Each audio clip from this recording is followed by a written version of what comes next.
This is Girl Stop Playin', a weekly show that empowers Black women to stop playing with their potential so they can live a life that they love. I'm Coriel, your favorite homegirl, and I'm on a mission to help Black women make the money and get the honey. You can have it all as long as you're willing to work. Black women to stop playing with their potential.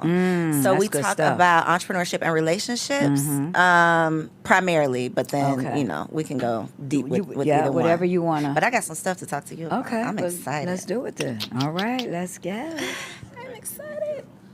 Okay. Oh, so we're just, I know you know this, but we're just looking at each other, having a conversation. If you want to make a point or look the people in their eye, this first camera is your camera. Yep. Okay, very good. I want to get a little B-roll when we finish. Okay. He'll take some too. Okay. Let me, can I give you this, Tabo? Because my phone was definitely going off. Thank you. Now, what did you hit when you did that? Because was it the Bluetooth thing? If you hold it, it'll pop up. Okay, because I'm going to see a lot of people. Mm-hmm. So you have to, yeah. So I wish you could just leave it to where it's on for everyone. But it's so annoying. You got to keep doing that because other people can send stuff. But you have to accept it though, right? They can't just send it to your phone. Yeah, but then it's weird because you get all these pings popping up. Yeah, he's He's right. He's right. For security reasons. For security reasons, right. All right. And 5, 4, 3. Welcome back to another episode of the Girl Stop Playin' podcast. It's your favorite homegirl, Coriel, here to encourage you to stop playing with your potential and start working for what you want in life and in love. You already know that I'm bringing you the information and the conversations to help you make the money and get the honey. You can have it all as long as you are willing to work. And y'all, I cannot even contain my excitement about the conversation we are about to have, okay? This interview is literally a manifestation that y'all get to witness. So without further ado, please welcome today's guest, the Dr. Traci Lynn. Well, hello. I heard somebody call you the $100 million woman, something like that. Something like that, yeah, baby. Yeah. So your resume is long. We want to make sure we put some respect on your name. Yeah. So I want for you to look in this camera and tell the people, who is Dr. Traci Lynn? Oh, my goodness. So the Who would be the woman who started the Traci Lynn Fashion Jewelry business. And we had over 100,000 independent consultants selling our jewelry all over the continental U.S.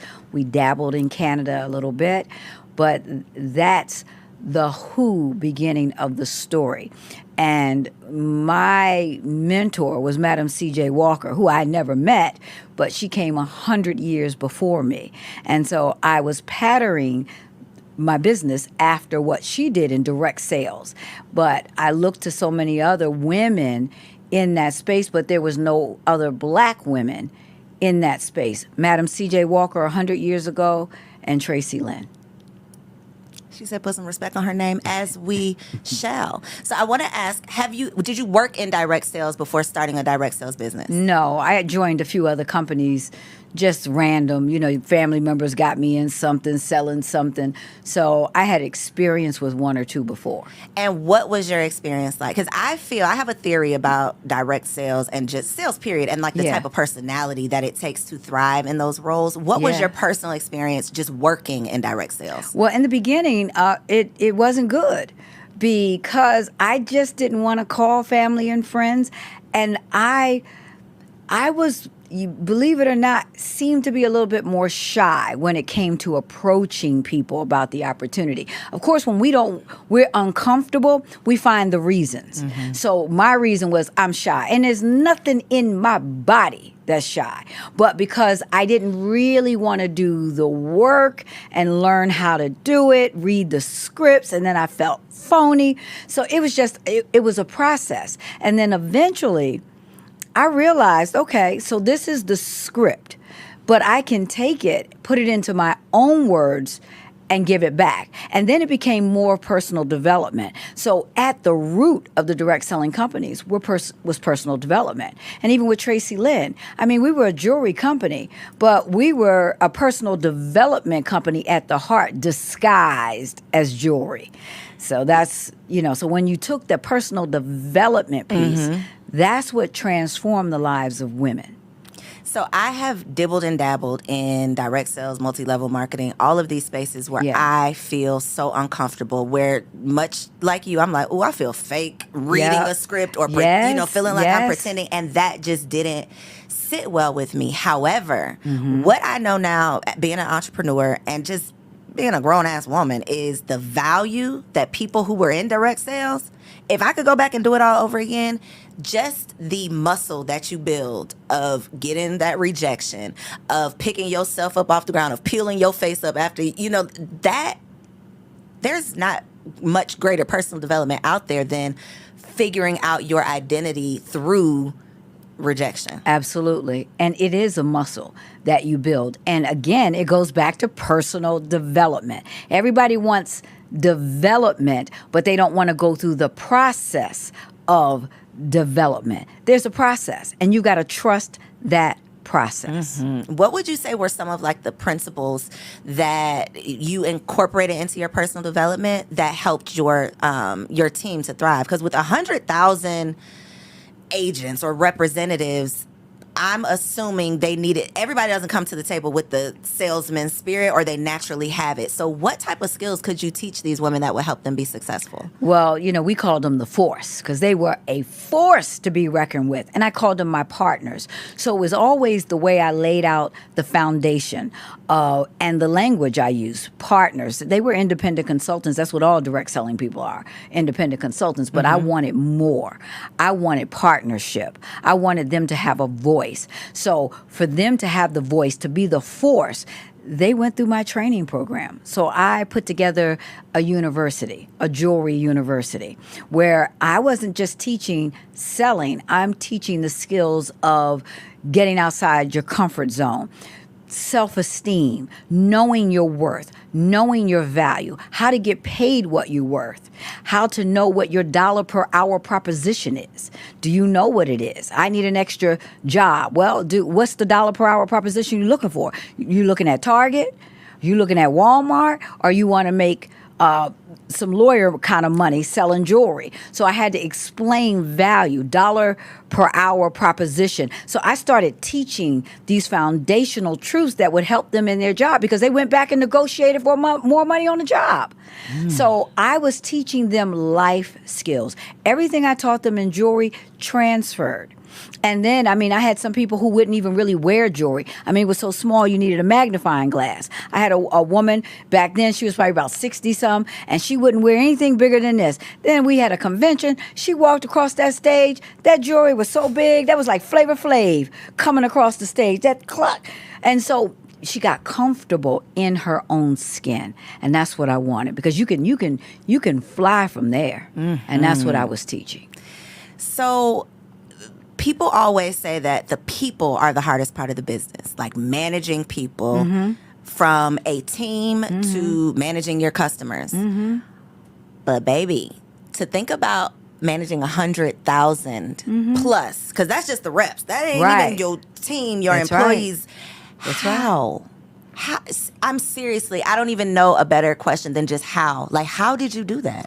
Well, first of all, the saying goes, the worst thing about direct sales is the people. The best thing is the people. So it's a juxtaposition of both. It's the people and the people. So you've got to learn to see what you need to see. You eat the bones and throw the rest. Eat the meat, throw the bones away. You take the best part of it. And then the how. I was in my purpose, in my season. So when you say, girl, stop playing like I'm going to wait till the kids graduate. I'm going to wait till they do this. I'm going to wait till this time. There is a season and a clock. So you need to stop playing and be in your season. And when you're in your season, there is an anointing that rests upon you to do it. There is a grace for your place. So that is the how. I was anointed to do it. I came here to do it, and I did it in the time of the season. I wasn't playing. I didn't stop. I had snakes all around me. I had wildlife all around me. I had the worst and I had the best, all at the same time. But what I knew that I was supposed to be here. And I wasn't worried about the nonsense that comes with that. All I heard was God. Yeah.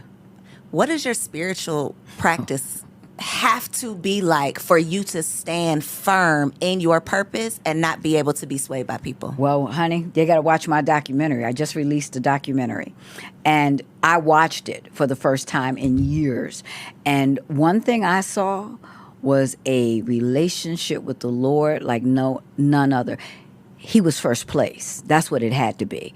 Prayer was first place. Trusting him was first place. Not looking at the situation and the circumstances, and knowing that I was called for a reason, for such a time as this. And no matter what it looked like when my warehouse went out of business, when they tried to sabotage me, if I kept my eyes on him, if I took care of God's business, he always took care of my business. So you had to be 100% in tune with him and understand your mission. That's why folks be playing, because they don't know what they're called for. They dabbling here, they dabbling in there, they just getting their hustle on, but don't understand in the hustle, know your mission. Know what you came here to do. You don't just go around deciding it, you discover it because you came here with it. I gotta calm down. No, I needed to just let that simmer. I needed to let that simmer because a part of what you said regardless of the view, my current view, I know the vision. 100%. That's easy to say though. But when the warehouse is being shut down, when the plans ain't coming together like they're supposed to, when it doesn't feel like this season is anointed. Because when things are just working out, when the doors are just opening and when God is just sending things, it feels like my steps are ordered. That's one feeling. But when you know that this is what God told you to do, but the odds are just stacked against you, the haters is coming out the woodworks, the people are talking about you, it just, what your view does not match that vision. How do you hold on to your faith? How do you hold on to what God told you when that bill is due and you ain't got it? Like, how do you hold on to that? Because you've had experiences with the lions and the bears. This is David. You know, he slayed the lion. He slayed the bear before he went up against Goliath. He knew what he knew because he already had experience. I experienced a lot of small wins when it didn't look like it was going to go my way. So being anointed doesn't mean, and your steps being ordered doesn't mean everything's going to work out. You're going to have sunshine and rain at the same time. But God is still God. And those are moments of testing when he can look and say, you know what, have you considered my servant? Tracy, go ahead. She's down with me. You can throw all this at her and she's going to see me. And she's going to walk through that storm. Hard. So do you have the why me moments, or have you evolved past that? Have you, is there never a place? Okay, so the answer is no, you can't evolve past it. No, you cannot. Okay. You and then even in the documentary, I did what I had to do. I moved quick. I still did the ministry stuff I had to do. I was out speaking, but I moved with precision. And then after I did it, I was on the floor crying, and they happened to catch that in. I didn't leave that out because I need people to know. Because I can endure hardness like a good soldier, I'm still going to cry. I'm still going to go through it. And I'm going to have those moments like, did you bring me this far? I asked the question, did you bring me this far to leave me? And in my spirit, I could hear God saying that I began this good work and I'm going to complete it. So keep moving. Don't get in a pity party. Don't be calling up everybody. Because I have people say, well, the time is up then. It sounds like the season is ended. Season ain't in. I got to go through this thing. You think you just wake up one day and make $100 million? Really? Being a black woman with coming from no money, for real? Though, no. You're gonna have to endure hardness like a good soldier. You're gonna have to endure the snakes. You're gonna have to endure the pit bulls, but they ain't got no teeth and no venom. Shake it off. Dr. Tracy, don't do me like this, Dr. Tracy. You came in here to preach today? I came in here fired up today. I flew in here early for you, so we gonna get it today. I'm right off the plane ready. It's so easy to be a good and faithful servant. When the bank account is looking good, when the people are singing your praises. But baby, when God has to remind you that I'm still God, it is rough. It is hard to get in front of a microphone when you're battling something. And I feel like personally, God has been working on me like, I wish you would close your mouth about me. Just because you're not saying what you think you should be saying right now, you going to stop talking about what I've been doing. But it's unnatural. It feels unnatural to still be out celebrating and shouting about the goodness when you're not currently in it. So to speak about, Yes. I can do the work and then I can go fall down on the ground because I am still a human. Absolutely. That is so necessary. But people need to see that. That. Because then they judge their own walk based on what you're saying. Because they think you're superhuman. You're superhuman. And then where is your compassion for others? Because you haven't been touched with those things. So I've been touched with that. I know what it's like to get on the floor and cry. I know what it's like to have everything against me. I know what it's like to have women who've been in business and I've written big checks to try to come out against me, all on social media. Every hour, here they come and make it look crazy. And I heard the Lord say in prayer that morning, today is going to be one of those days, but remember, you're bulletproof. I know what that was about. And as soon as I got in the office, you know what? I went and got my hair done, and that was a 3-hour appointment. It was a full weave, full color. And I sat there for 3 hours and got that hair done because it was all, God already told me it was about to happen. Already warned me, but it doesn't make it any easier, especially when you see betrayal and you got to deal with that. But the world is also watching. Are we who we say we are? Or are we only in it for just the meat and the drink when everything is going good, when the bank account is fat? Or do we have to trust? So then where is our faith and where is our trust? If everything is working, it's all lining up. Guess what? It's still lining up when you can't see it. It is lining up. You're just looking in clouds, but it's already done. Keep walking. Sun's coming back out. How do you not let this chip away at your character, especially the public part of it? Because you can know who you are. You could think you know who you are until other people start telling you who they think you are. And if too many people start telling you who they think you are, one after the next, eventually you could start feeling like maybe these people are right. Or blaming yourself for even letting these people get close to you. Now you're talking my language both ways. That's some inner turmoil right there. It is. And but listen to words though. Words are powerful. You said character. How can you what has your character got to do with that? See that now they may come for your self-esteem, but they could try to assassinate your character, but you already know who you are. You know what you're going to do in the day and what you're going to do in the night when people are looking and when they're not looking. See, that's character. People get things and blessings and opportunities that their character can't hold up to. But when your character can hold up, and you know how you got character? Because you ain't fighting back. When you want to go over there, pop, and you sitting down calm. So it's not even that they're coming. Sometimes they do come for your character, but what they're really coming for, what you said and all what you said, they're coming for your confidence.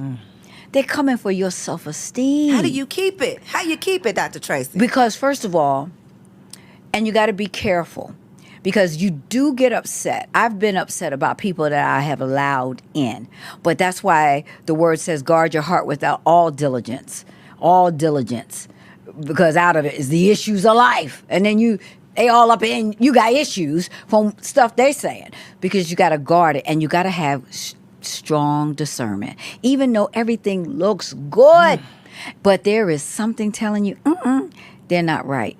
Something's not right. Something's off. But you don't see it. And then you go against what you know, and there it is. Do you know 99% of the time the Lord has already said that one? And I'll be like, no, look how good they look. They're not my friend. Not my friend. Shucks. Yeah. So that if you really listen to him giving you those warnings about the character. But let's talk about keeping self-esteem, because this is important. Here it was. I had accomplished so many great things, and I had a long season of drought, and things were going bad, just craziness. How did I get here? moments. And I even had a staff member just try to do some, people will try to really get you when they think you down. When they think you down, just really try to step on you hard. And I knew it started to affect my own confidence, my self-esteem. And I ain't talking about 20 years ago. I'm talking about just a few years ago. And that's how my big dog story, Coco, that's not about just my journey. That was me looking at Coco and the Lord speaking to me through that example, because it's like, did you forget who you are, who I made you to be? You a big dog. You running with these little chihuahuas out here. You talking to, and then you fighting with chihuahuas. Big dogs got confidence. I got a little dog, Georgie, 8 pounds soaking wet, and I got Coco, who's about 90-some pounds now. Georgie's all up in her face, and she's sitting there like, little boy, if you don't get out of she don't even move, because that's that big dog confidence. They ain't fighting with no chihuahuas. It ain't a fight. And sometimes when we just allow the wrong voices, here we go, we allow the wrong voices in to a place that they should not have access to. Can't nobody come for you and your self-esteem and all that unless you open the door and let them in. You got to shake yourself. I get crazy emails. People be saying crazy stuff. I be laughing. I say, these folks is crazy. Delete. I don't call it. You know what she said? And she said this about me. It ain't true. Delete. I had a consultant write me the nastiest thing. I called her. She was ready for a fight. I was cracking up laughing. I was like, this is the craziest email I ever read. She said, oh, you got my joke?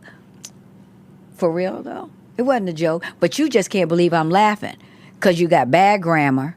And the thing was crazy. I don't receive that. I needed you to know that. It was a joke to me. I'm just... Yeah, I know. I'm pouring. I know. I know what you're doing. It's filling me up. Yeah. Because the people really be playing... They will play with you to the point where you start questioning. It's true. But that is also why you've got to have other voices in your head. So sometimes we allow the wrong voices and then we shut them out. But it's like the earthquakes. When they have the earthquakes out in California, they have aftershocks. And so the earthquake is over, but it's the aftershock. So what you experience sometimes is the aftershock.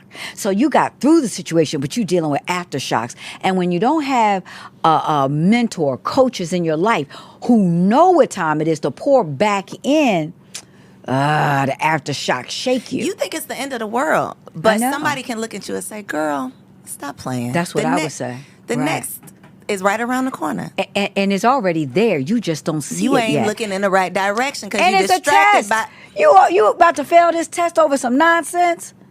That part. Whew. Right. Not God sent you here to get me together. Well, yes, because you cannot stop the voice he's given you. You don't sit down for anybody. You only sit for him. If he stopped it, that's one thing. But man can't stop what he has already blessed and ordained for other people to get their strength through. You don't stop. You keep going. You keep speaking because you're speaking life and breakthrough to other people. So it doesn't matter what it looks like you're going through. You are fine, and you've got to keep your voice going. You don't stop, and you don't answer the critics. You laugh because they cannot hurt you. You are bulletproof. You wouldn't have this mic. You wouldn't have this studio. You wouldn't have this audience. You wouldn't have the ability to manifest. You put me on a board, and then my people called you. Come on. You are in the will. Doesn't matter that it doesn't look like. You stay put and watch God work. Not you making me cry up here. Well, you need more of these voices Tabo, in your life. Cut this out. I ain't We never cutting cried this out. publicly. Oh my God. No, we're gonna keep it right on in here because the people need to know that you dealing The with way this you're too. Repeating what God has already said in my head is what's really doing it to me. Yeah. It's just the confirmation. Yeah, I knew this was an assignment, and we were gonna make this thing work. Yeah. Let me get it together. Yeah. Tabo, we ain't cutting nothing. We're going to let the people see it because you're blessing people by being this transparent. They need to know that this is what this walk is. Everybody, you know how many people want to sit up with this microphone and all this little cutesy stuff you got up in here? Real cute. But it's a cost for this. There is a cost. There is a price for this. And you are called to pay it. And he will send you what you need. He will make sure you get poured into. And you just got to make sure you reach out. I will absolutely give you my cell. And you reach out. I'm saying, hey, just get a quick prayer. I'll get it through. I'll speak what you need. I'll seek God on your behalf to make sure that you stay strong and you stay put. Thank you. Yes. I don't know how we got here, but I'm glad we did. I knew we were going to have a moment. We are going to have to cut this, but you're literally my last interview that I'm recording in here. So, I appreciate you. I appreciate you and what you do, and I understand it. I understand it. Okay, let me get myself together. Yeah. Okay. Wow. Not on my bingo card for the day. This was not what I expected. Okay. In the midst of you having to pivot professionally, Yes. where you are not only in a specific industry, but your name, your identity is associated with this business. How do you pivot? How do you pivot when people have known you for one thing and now God is calling you to do something else? Because we get our who and do confused. So my who I am is not, I'm just not the jewelry lady. I am so much more than that. That's my do. I did jewelry. I did other things. But who I am is so much bigger than I even knew. If I would have just stopped with my who being the jewelry lady versus that's what I do, then I couldn't be sitting here with you. I wouldn't have this season because I'd be too embarrassed not to be her. And then my ego would be so tied up in the jewelry lady that I could never move forth and do all these other great things that God had for me to do. What did you tell yourself, though, on those hard days when you were on the floor? Because in theory, I know it's all happening for a reason. I'm not just talking Right. about myself, but I am talking about myself. But we know everything happens for a reason. We Yes. know it's all working out. We know that God has us. But in the moment when you are down on the floor, what do you tell yourself to remind you of who you are? You know what? I don't, in those moments, I'm crying out. I'm just getting the pain out.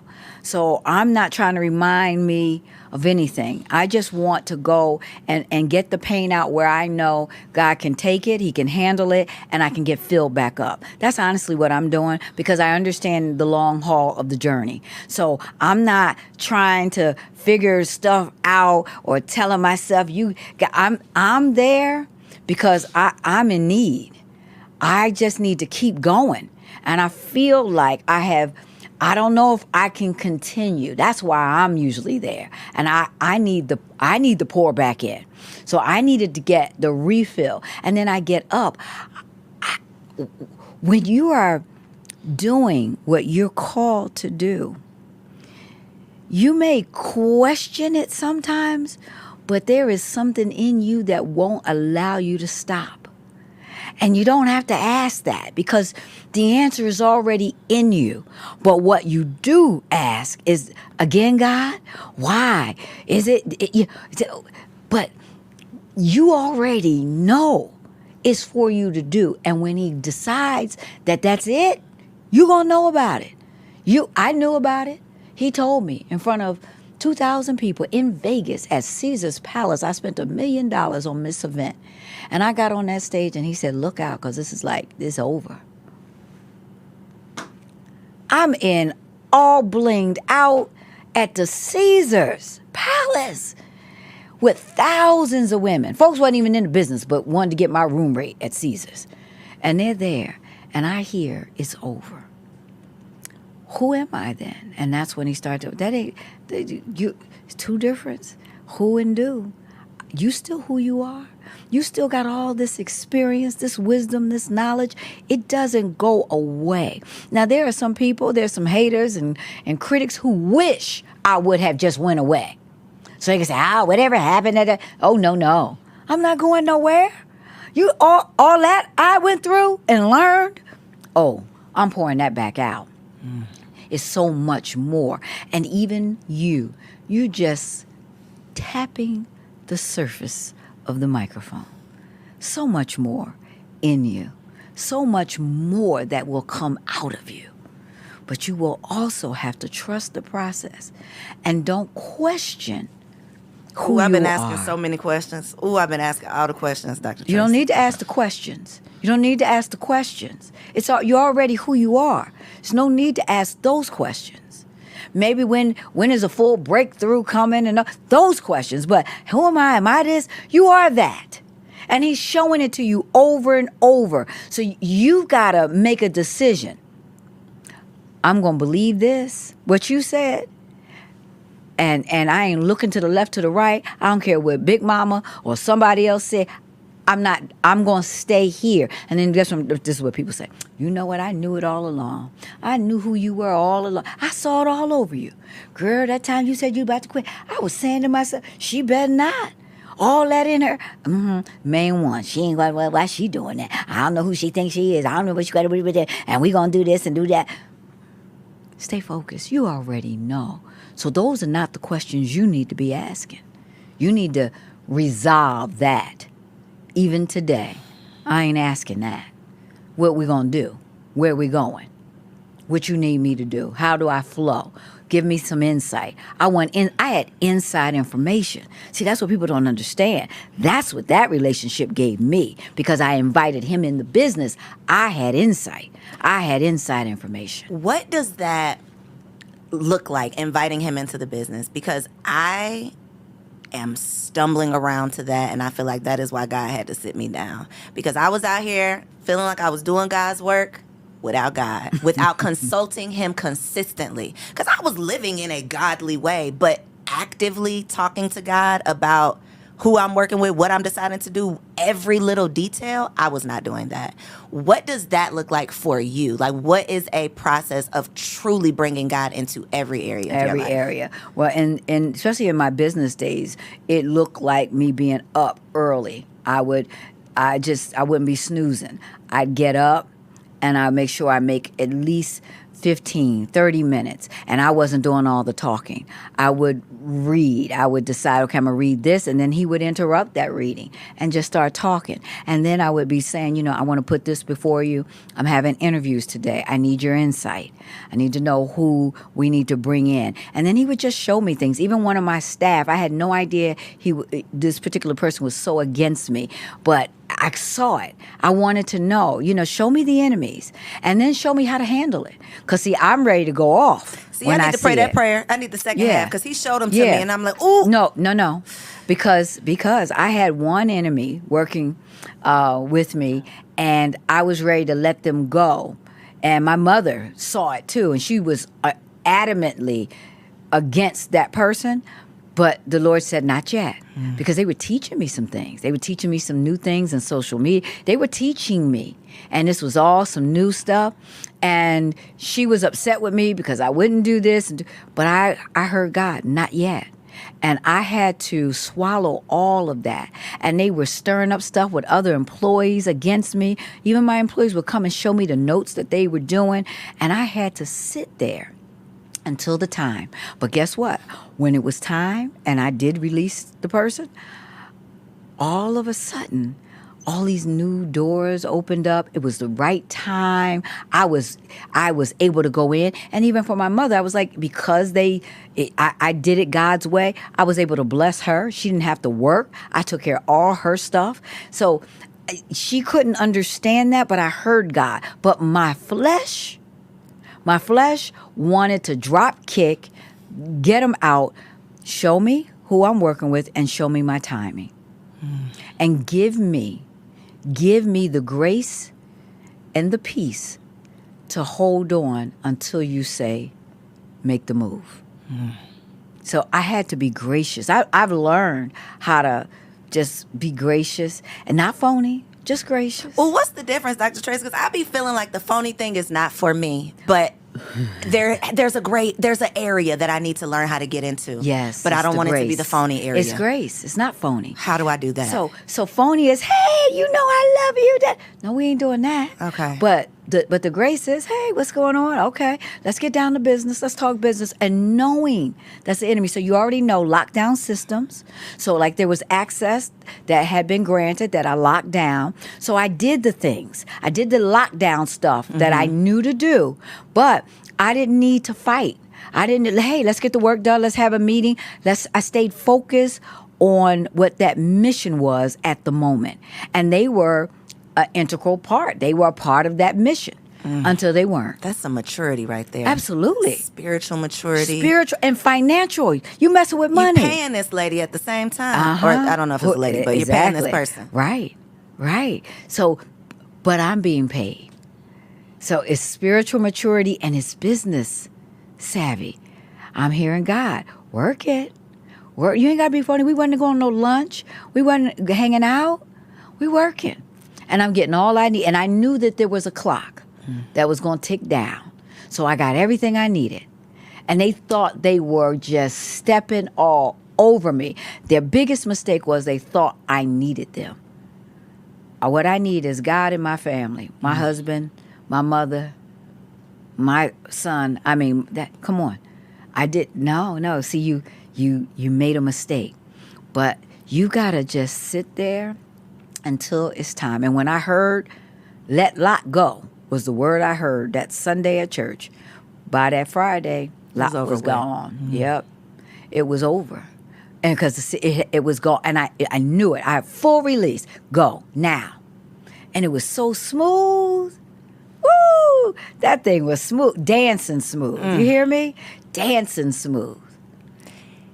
But to get to that point where you're just hearing God clearly like that, that's where the consistency comes in. That's where the consistency comes in. And that's why it's important, too, that you have people that you can talk to who live that life, who understand that. Because it's your consistency, but sometimes you need to talk that thing through with somebody who knows, who can say, look, I know what you want to do, and you're not being phony. You don't try to go out for nothing to eat. Don't see, now you phony. Don't do that. But you smile, you do, because God will have you. To smile, but you're going to get me together. I'm going to go back and watch this. You're going to have to smile. Yes, okay. Because your money, we're talking also business. God you ain't doing business with everybody who's a Christian and saved. This is true. Right. So you in the marketplace, baby. So you going to get them all snakes and wildlife come up in the marketplace. And you got to be able to handle. You're a snake wrangler. What you talking about? In a godly way. Of course. You know what Paul did? That thing with some venom bit him. He shook that thing right in the fire. And everybody's waiting for him to die. Oh, he was a bad man. So he made it over here on that one piece raft, but they going to get that snake got him. He about to die. Please, he went over there healing sick folks. Then they invited him to the house. Hey, can you heal my... Because he could shake it off. He had something special in him. That you could come with all your venom. You can't get nothing here. I'm not crying again, Dr. Tracy. I'm not going to do it. I'm not going to do it. I feel like you are probably the strong friend. Who do you turn to? Well, see, that's one of the reasons why I always had to consult the Lord in business, because I didn't really have that. So, especially, I had strong family, but in business, I always said Jesus was my CEO, and I was never afraid of that. And I had people who were not spiritual people in the business. I had people who were other faiths. I had Muslim women, and I was very respectful. I talked to them about, love their hijab. You know, I don't know if that's what they call it, but anyway, hijab, whatever. Right? Yeah. Is that it? That's it. The hijab. My bad. It's okay. Yeah. We'll cut that. We'll cut that. Yeah, cut that piece so we can get no comments on that. But I tried to be very respectful. But I was also just living that life out. But I was never afraid that they were going to take their money because I love the Lord. I couldn't do it without them. So you want to make some money? This is what I do to make some money. I need him to guide me. I need that insight. I need that inside information, and I need that protection. So you want to ride on this ride, this is how we doing it. So you felt like, or not you felt like, you got clear direction from God. This is over with. Mm-hmm. Do you feel like you got clear direction what the next was? Or was there, I call it like a hallway. Did you have a hallway moment had a where it's like, I hallway. left that door, but I ain't got to the next one yet? Yes. What did you do in that hallway? I kept going. You step out and you find out. I didn't hear anything, but I'm not the kind to just sit still for too long. And I had sold my house that I had built. This was like, and people ask me all the time, how'd you sell? It was like 11,000 square feet on the water. I built it, took 3 years, but it was over. I heard God say it's time. And we sold for an amazing, we broke a record, and it was, only 4 years old, but it was time. And I heard that. So I'm not tied to things like that. And when I was selling it, the agent, I wound up selling it myself and then called the agent crazy to get in to get the commission. So the agent said, you know what, you should do real estate. So I did. I always wanted to do real estate, and I did dabble. I always had investment, property things. And so I said, let me get my license. Got it immediately. Like first try, I did the 1 week class and then went immediately to a cram and got all within 3 weeks, I got my real estate license. And I said, okay, God, you with me? You with me on this? I'm going to go work in the office. I went and worked I'm sitting up in the Compass office. All I'm doing is at the coffee machine, grinning at everybody, talking. I felt like a fish out of water. And I never said, I'm Traci Lynn. I was trying to learn. So I'm learning and just grinning. And I just felt like, this is crazy. I'm sitting up here. I ain't sold nothing. I ain't showing nothing. No, this ain't it. That wasn't it. But it helped me with my investment. So my husband and I, he got his license after that, and we partnered. We started a investment company for property. We were always doing it. So that was for that, but it wasn't for me to do that. And then I happened to come to Atlanta. I got on a stage, just did a little interview, and from there, people were like, well, you know what? Do you have a mastermind? Can you start, mentoring me? I was like, yes, that's my wheelhouse with my eyes closed. And that's how it started. And that's what it was. Yep. I think a lot of times people would get stuck in the real estate because it's like, oh, it went so smooth. This is what God wants me to do. Yep. But then it wasn't. Yeah, and then it wasn't. But I was in that hallway, and I enjoyed the study. I love studying stuff. I love getting stuff like that. And I really enjoyed that part of it and the knowledge. But sitting there and then waiting and then sitting at some open house all day, thank God for the agents. They have to be serious on it. Yes. On it. But I gained so much respect for the agents through the process, but I realized I'm not called to this. That's not for you. It's not for me. And I did think God was in it because, to do all that in 1 month, that was like unheard of. But, that's how I be moving like that. I move like unheard of. I think that's what it takes, though. It takes that tenacious spirit. It takes that God gives it to me and I'm going to go figure it out to Right. be able to, I'm not wasting time. Like, if it ain't work, I'm going to figure it out today that it's not going to work and go on to the next. And that's what I did. I went on to the next. And I just felt like, okay, so here we are. And even now doing that and doing the podcast, because I get an opportunity to pour. So in my pouring season, I get an opportunity to give back, to help the next generation of $100 million, $1 billion women come up through the ranks and make it, and don't get stopped in a hallway, stuck there, or stuck in the valley of the shadow of death. It's only a shadow. You got to keep moving through the valley. People get stuck in the valley, and the valley oftentimes is the middle, and people get stuck in the middle. That's where God is trying to work on you. Yep, exactly. Because that's that valley stuff. That's when stuff happens. That's when you got to get real focused in on hearing his voice. You step out, you find out, you make a little wrong move here and there, but it's all good because you at least stepping out. You get fine tuned in, and then that direction just starts just coming in with precise precision. And you don't even know how you know. You know stuff. Just like when the warehouse went, I got an email. I got inside information. And then they said, keep Traci Lynn out. Don't tell her until we completely close. And the landlord was going to lock the building that Friday and lock my stuff in there. And Monday they were going to start telling the customers. Before they could tell one customer, I was at the door. Had called the sheriff's office, my lawyer. I was at the door at 9 o'clock. Like, who told her? Inside information. Okay. Pause for the cause. Yeah. So what was the ultimate closing of the company? It wasn't voluntary? It wasn't... It was. Yeah, I mean, it was. I got my stuff out of there and went to another warehouse. So they couldn't close me. Gotcha. They didn't start me. How could they stop me? If you don't start it, you can't stop it. So they wasn't going to be stopping nothing. But after I did it, I had a cruise that Friday. I had an incentive trip to go on. And it normally takes... I had a big footprint. It takes weeks to move, 3 weeks to do it. I did it in 3 days and then went on that cruise. And that's where I broke down crying because it was... All of it came to all a head. of it. I didn't have time.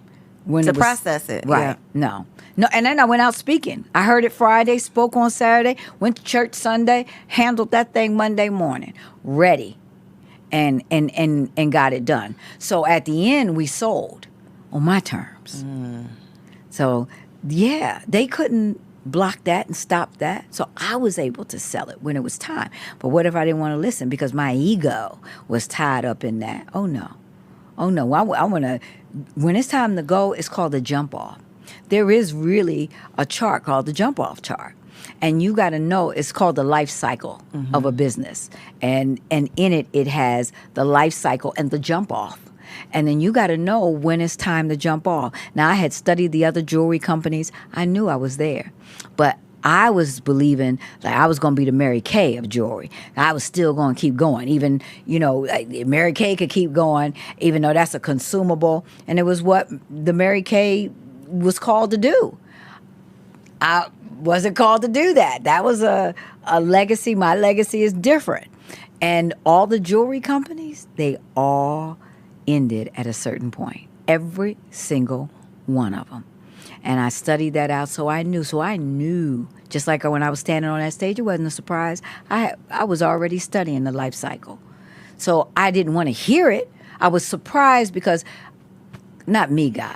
Come on. It's me you talking to. I thought we was doing this thing. I'm doing this thing. I'm the Mary Kay of jewelry. Come on. I'm going to be... No, you're not. Get ready.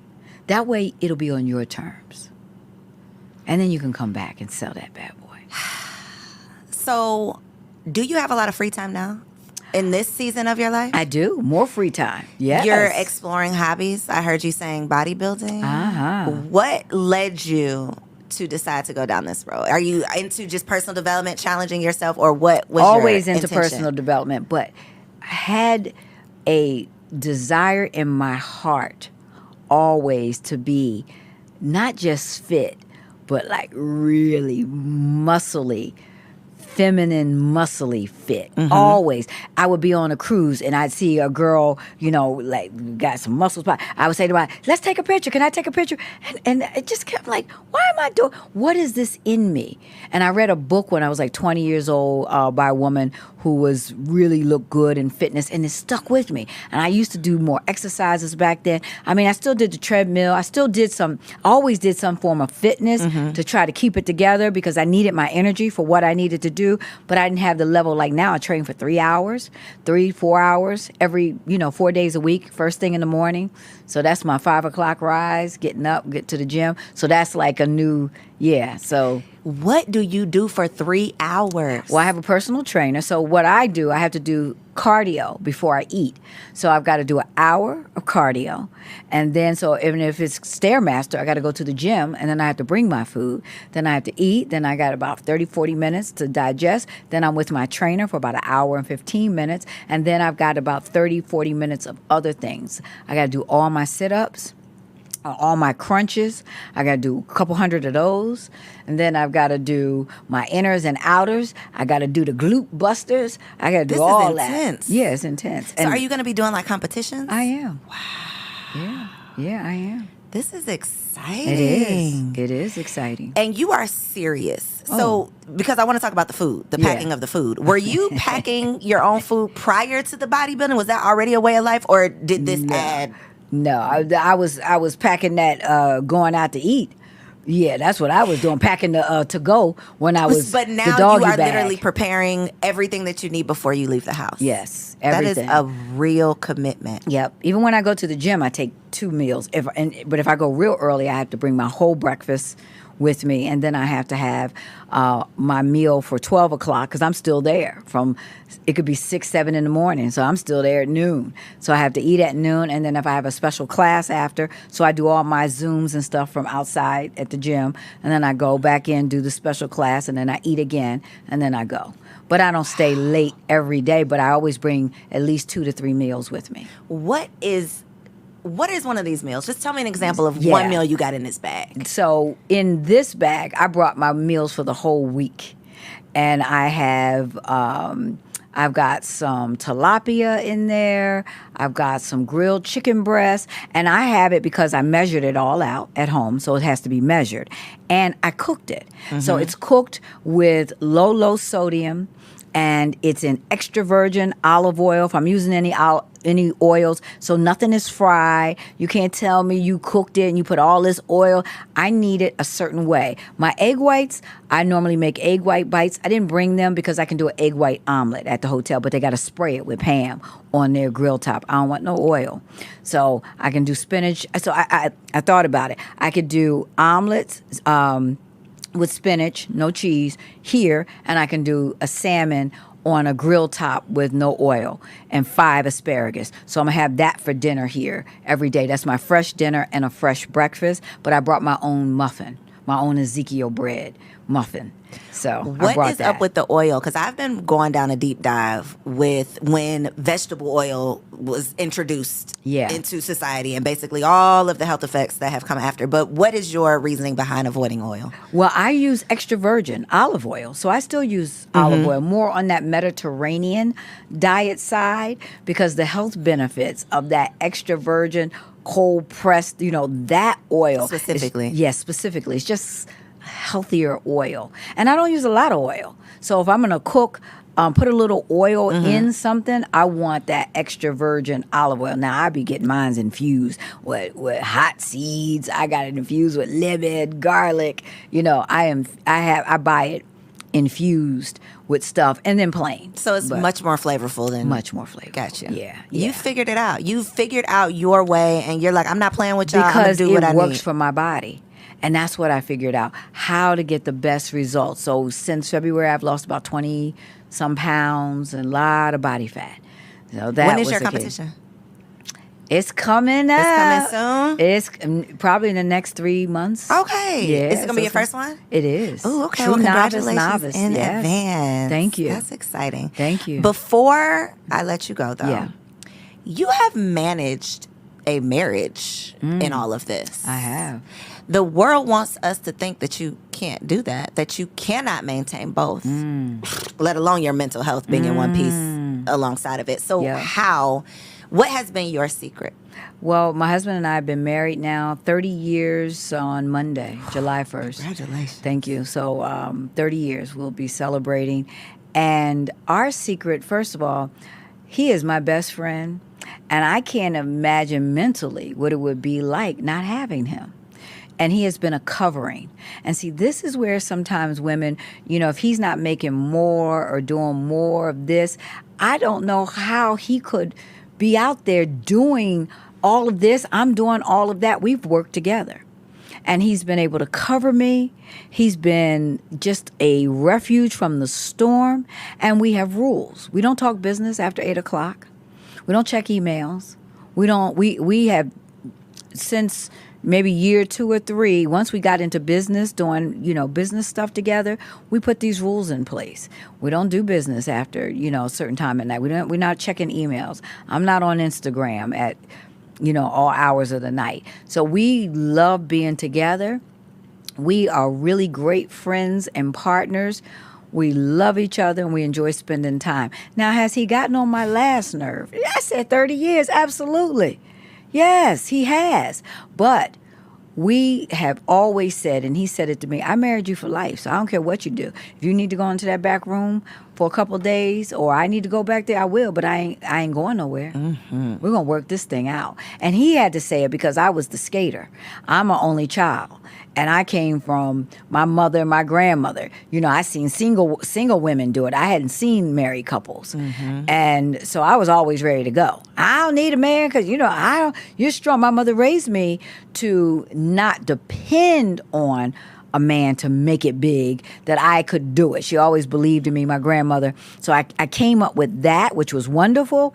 But I had to learn how to humble myself, to not always be right, give up my right to be right when I know I was right about that. I know I said that. I know I was right, but I don't have to say that all the time. So even being married helped me in business because I didn't always have to be right. I didn't always have to give everybody a piece of my mind, you know, because I could set it off and set it real straight.